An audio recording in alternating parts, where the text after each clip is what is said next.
So we work with a lot of entrepreneurs and solopreneurs and one-person businesses. One of the questions I've gotten recently is, why can't I design my own cover? I always tell them the story about, if you have a 16-year-old daughter and it's her 16th birthday and you're planning this lovely party for her and you're a chef, go for it. Bake a cake, make it the centerpiece of her party.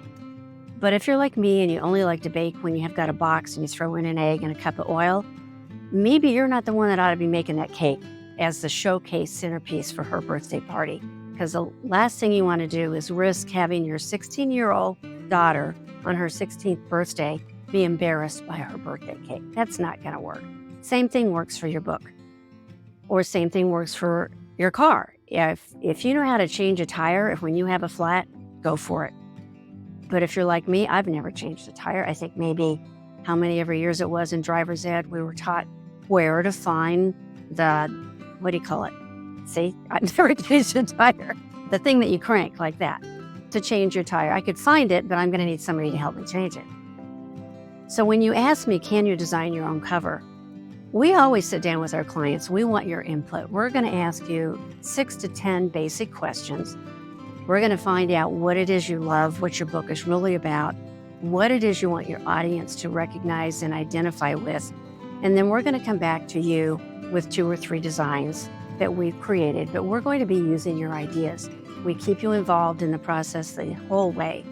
So our professional design team each has decades of experience. They told me not to tell you how many decades, but they have plenty of decades of experience in professional design. It's layout and photography and illustration, chart development, because believe it or not, there's a psychology behind charts and whether it should be wider or longer, depending on the numbers that you want to emphasize.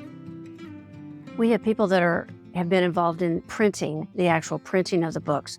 We have people that have been involved in the sales strategy and the best way to craft your back cover copy and how many words are too many words for your title or your subtitle. So those are things that not everybody in the DIY world knows about or nor has the experience with.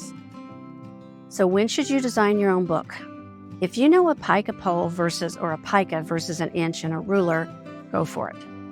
If you know the difference between leading and kerning, go for it. If you know the difference between DPI and POD, I say go for it. But if you want it done right the first time, give me a call. I'm Cathy Davis, daviscreativepublishing.com. We're ghost publishers of solo books and anthologies. We do all the work and you get all the accolades.